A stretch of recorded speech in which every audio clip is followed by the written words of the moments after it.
ஒரு 200 பெண்கள் கொடியை எடுத்துட்டு போறாங்க. அதுல முன்னாடி 4 பொறுப்பாளர்கள். அதுல வந்து ஜெயிக்க போவது யாரு, ஜெயிக்க போகுதுன்னு சொல்லல, ஜெயிக்க போவது யாரு, உதயசூரியன் பாருங்கிறாங்க. வாயில கொஞ்சம் விளக்கெண்ணெய் ஊத்துங்க. அப்படிலாம் காலையில பல்லு விளக்கும் போது வேப்பக்குச்சி போட்டு விளக்கணும்னு சொல்லி ப்ரஷ், டூத் ப்ரஷ், பேஸ்ட் வச்சு விளக்கலாம்னு சொல்லி நாக்கு வலிக்கிறதுங்க ஒரு பட்டை இருக்கு.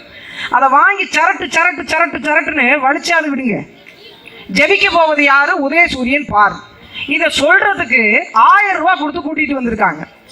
இதுல வந்து காஞ்சிபுரத்துல இருந்தும் இளம்பிள்ளை, சேலம் இளம்பிள்ளையிலேருந்து ஒரு கடையிலேருந்து ஃபோன் அடித்தாங்க. திமுக பல்க் ஆர்டர் போட்டுருக்குறாங்களான்னு 70 ரூபாய்க்கு தான் வாங்கியிருக்காங்க புடவை. ஆனால் 700 ரூபாய் ஸ்டிக்கர் ஒட்டியிருக்கு அந்த புடவையில். அந்த புடவையும் வந்து கொண்டு இருக்கு. இந்த புடவை 1000 ரூபா ஒரு நாளைக்கான பணம் உங்களுடைய 5 ஆண்டு வாழ்க்கையை தீர்மானித்து விடுமா? நான் அவங்களோட சாரசாரையாக போகிற பெண்களை பார்த்து கேட்குறேன், உங்களுடைய ஓட்டு ஒரு சாராய வியாபாரிக்கா? அதுலேயும் புதுசாக மரியாதைக்குரிய தமிழ்நாட்டினுடைய முதலமைச்சர் தீபாவளி போனஸாக, தீபாவளிக்கான புது வித மக்களுக்கான ஒரு பெரிய ஒரு அன்பளிப்பை கொடுக்க தயாராக இருக்கிறார். அது என்னன்னு கேட்டீங்கன்னா, இப்போ நீங்களாம் கோட்டர் வாங்க வேணாம், அது 155 ரூபா. தீபாவளியின் சிறப்பு தொகுப்பாக மக்களுக்கு வழங்கப்படும் ஒரு கட்டிங் கொடுத்துருக்காங்களாம் கடையில். இனிமேல் கட்டிங்னா இனிமேல் நமக்கு தமிழ்நாடு அரசு தீபாவளிக்கு எல்லா மக்களுக்கும் வழங்கக்கூடிய ஒரு மிகப்பெரிய ஆக சிறந்த ஒரு விஷயத்தை கொடுக்குறாங்க. ஏன்னா 50 ரூபா பாக்கெட் வாங்கி கள்ளசாராயம் குடிச்சு செத்து எனக்கு 10 லட்ச ரூபா செலவு வைக்கிறீங்க, ஆனால் 90 ரூபாய்க்கு நானே தர்றேன் அப்படின்னு யார் பேசுறது? தமிழ்நாட்டுடைய முதலமைச்சர். இன்னொரு பக்கம் ஏன் இந்த கொடியை தூக்கிட்டு போறவங்களுக்குலாம் இது தெரியணும் பாருங்க, அதனால சொல்றேன். இன்னொரு பக்கம் ஐயா மரியாதைக்குரிய துரைமுருகன் அவர்கள் நீர்வளத்துறை அமைச்சராக இருக்கிறார்ல, அவர் ஒரு பக்கம் வந்து சொல்றாரு, ஏன் கள்ளசாராயத்தை குடிச்சாங்க தெரியுமா? சும்மா அப்படின்னா கதை சொல்லாதீங்க. நாங்க ஊத்துற சாராயத்துல கிக்கு இல்லையா, டாஸ்மார்க்ல ஊத்துற சாராயத்துல கிக்கு குறைவாக இருப்பதினால் கள்ள சாராயத்தில் கூடுதலாக இருக்கிறது.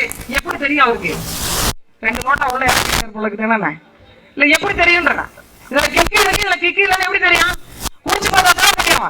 அப்ப ஒட்டுமொத்த சாராய வியாபாரிகள், ஒட்டுமொத்தமாக சாராயம் காட்சி விற்கக்கூடியவர்களுக்கு நாம் வாக்கு செலுத்தி நல்ல வைக்க அதிகாரத்தை கொடுத்தது போக அவர்களுடைய கொடியை பிடித்துக் கொண்டு போகணும். 85-90 குடும்பத்துக்கு மேல கள்ளக்குறிச்சியில் பாதிக்கப்படுது இல்லையா, அவங்க வைத்திருச்சால் அந்த கொடியா வரும். அந்த உதயசூரிய பணமே வரும். உங்க வீட்டுக்கெல்லாம் வரைஞ்சிருக்குல்ல, இது பல பெண்களுடைய பாலியல் அறுத்த பணம் தான் உங்க வீட்டெல்லாம் வரைஞ்சிருக்கு. அதை எடுத்துட்டு போறாங்க. அன்னைக்கு சிவா இருந்தா கூட எங்க மேல அவ்வளவு கோவம் வராதுன்னா சேர தூக்கிட்டு அடிக்க வர்றாங்க. நேற்று எனக்கு பெரிய சந்தேகம், இவர் யார், அவருக்கு அங்காளி பங்காளியா? வாங்க 500 ரூபாய்க்கு மேல கூறாண்டான்ற மாதிரி 500 ரூபாய்க்குள்ள பேசுங்க தம்பி. 1000 ரூபாய்க்கெல்லாம் பேசாதீங்க. அது வந்து ஓவர் ஆக்டிங் ஒதுக்கி வச்சிருவாங்க. ஓவர் ஆக்டிங் 500 ரூபாய்க்கு பேசுங்க, இல்ல அது ஒரு கோட்டருக்கு பேசுங்க, ஒரு கோடி பிரியாணி அளவுக்கு 10 ரூபா பேசுங்க. சேலத்துக்கு அடிக்க வேண்டாம். அவங்க 8 பேர் இருந்தாங்க, நம்ம ஒரு 200 பேர் இருந்தோம். அப்படியே அப்ப உட்காந்தாங்க. நீங்க சேலம் தூக்கிட்டு போற குரூப் வந்து எங்களுக்கு நல்லா தெரியும். ஏன்னா ஒண்ணு கூட்டத்துக்கு பணம் கொடுக்கலாம், சேராது மிச்சம் அப்படி தூக்கிட்டு போற குரூப் எதுக்காலும் சேர தூக்குறது. ஒட்டுமொத்தமாக ஒரு சாராய கோஷ்டிகளுக்கு வாக்கு செலுத்தி அவங்க வெள்ள வச்சதோடு மட்டும் இல்லாம என்ன சாராரும் தேவாரும் கடந்த 3 ஆண்டு காலத்துல மரியாதைக்குரிய ஐயா புகழேந்தி அவர்கள் கொடுத்துட்டாரு. சரியா குடிநீர் வந்துருச்சா, நல்ல கல்வி கிடைச்சிருச்சா, தூய குடிநீர் கிடைச்சிருச்சா, நல்ல மருத்துவம் கிடைச்சிருச்சா? ஒண்ணும் இல்லை. பெண்களுக்கு வேலை இல்லை, படித்தவர்கள் வேலை இல்லை. எல்லாரும் பாண்டிச்சேரி போட்டுதான் வேலை செஞ்சு படிக்கணும்னா இது என்ன மாதிரியான போக்கு? ஏன் தமிழன் அறத்தை மறந்து போனான்?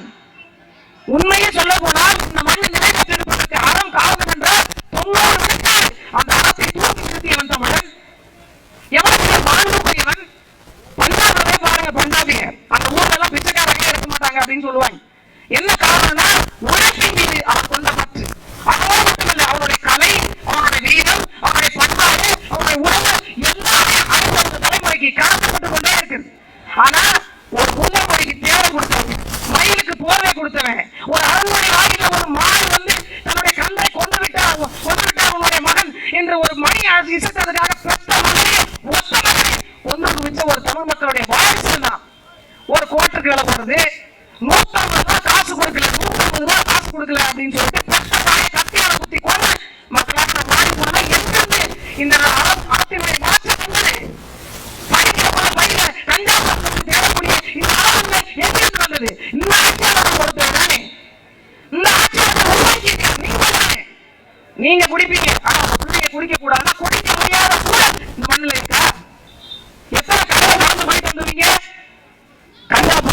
ஹெராயின் இன்னும் என்னென்ன போதைப் பொருட்கள் இருக்கோ அவ்வளவு வீடு வீடு வந்து வெளிப்பட இருக்க தொடங்கிடுச்சு. இதை பார்த்து கொண்டு நான் நடந்து போகிறோம்.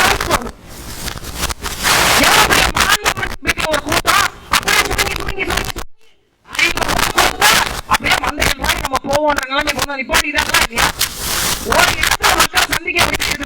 தேர்தலா தேர்தலான்னு கேட்கிறேன். ஒரு இடத்துல மக்கள் சந்திச்சு பிரச்சனைகளை கொண்டு நாங்கள் என்ன செய்வோம் வந்தா அப்படின்றத பேசி வாக்கு கேட்க முடியலையே. எல்லாத்தையும் கொண்டு இடத்துல அழைச்சி வந்துட்டே கேட்டா ஈரோடு மாடல்ங்கிறீங்க. உங்க மாடல் தான் இது நல்லா கட்ட வெளிச்சமா போச்சு. இன்னும் என்ன மாடல் நோக்கி கிடக்கு? கடைசி வரைக்கும் இந்த ஆட்சி அதிகாரமும் மாடல் தான். யதார்த்தமோ உண்மையோ விதமோ இல்லை. அங்க போகும்போது அந்த பெண்கள்ட்ட நம்ம கேட்டோம்னா தலையை தொடங்கி தொங்க போட்டுருங்க. அப்ப மக்களுக்கு எங்க வந்தது? எங்க வந்தது? கீழெல்லாம் சரி காசு கடந்து